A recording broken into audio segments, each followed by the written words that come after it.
Sayyidi, as Sayyida Hajar was left in the middle of the desert by Sayyidina Ibrahim by the command of Allah, what is the secret that Allah isolate His most beloved souls before dressing them with the divine lights? Is isolation a necessary part of spiritual ascension?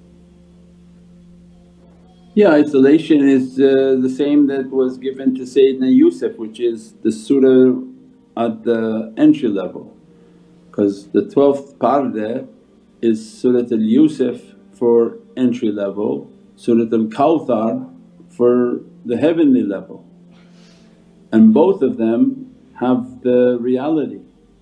So from the teachings of Sayyidatuna Hajar salam is to be now isolated so that to reach to the Zamzam and to take her path. So that's why our path is not with all the familiar faces in our life, our path is to be put aside from those people.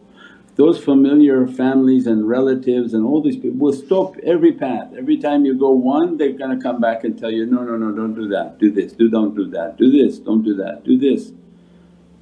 So everybody in our family is a shaykh, because everybody wants to tell us what to do. But when Allah wants to guide a servant then He has to move them aside and begin to guide them.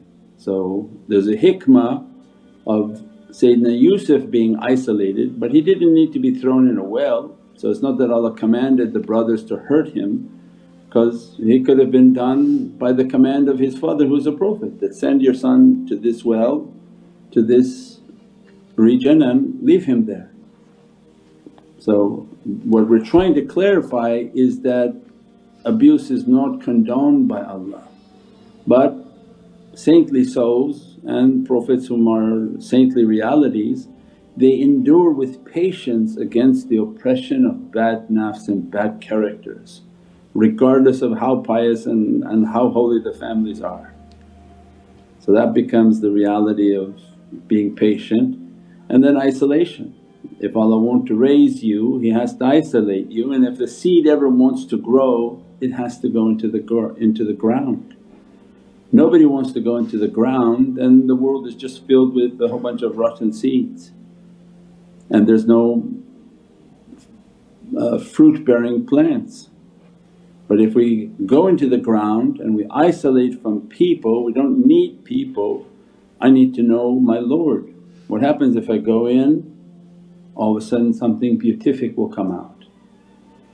And Sayyidatuna Hajar represents that. The 7 movements back and forth was our whole life struggle.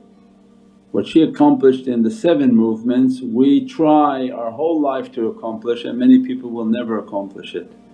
That they reach to the Zamzam, they reach to the birth of their reality and the innocent nature of their reality to be born. That's why Allah has us going for Hajj, is go out and at least copy it, because then she will pray for you and Sayyidina Ismail will pray for you, and when you make tawaf she's buried by the Kaaba. Sayyidina Ismail is buried by the Kaaba. So they're there for a reason.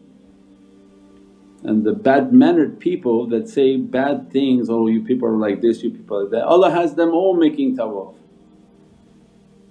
They're making tawaf around these holy souls, because all the souls that are inside the Kaaba and those souls that are buried by the Kaaba, Allah wants us to be there to take their barakah. Not you're going to achieve anything, you're not going to put running shoes and make Safa and Marwa that's so amazing, Allah going to grant you the reality of Safa and Marwa. But why He has you there? Because by imitating they will dress you from their station. Say, Ya Rabbi, this is one of your innocent souls, these are one of your sincere souls, let me to dress them from my difficulties. And this is the hopes and the prayers of our Hajj. When people go for Hajj and Umrah, we're asking from these souls that accomplish these realities, dress us. That I'm here, labbaik, I heard the call, I'm here. That from these souls please dress me, what you achieved I could never achieve. When we make tawaf we say, the Prophet is there. So of course we're asking Prophet your nazar and your grace upon me, that pray upon me that Allah grant me a success. your prayers are accepted. So everything about Hajj is the tawassul and tabarak and blessings. Through the means of me moving there and being there, I'm asking to receive the blessings and that these holy souls pray for me because Allah has called me to be in their presence inshaAllah.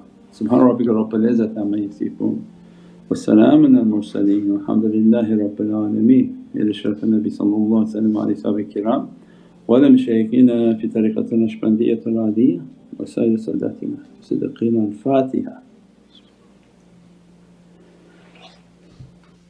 Shaykh ya Rasul Kareem.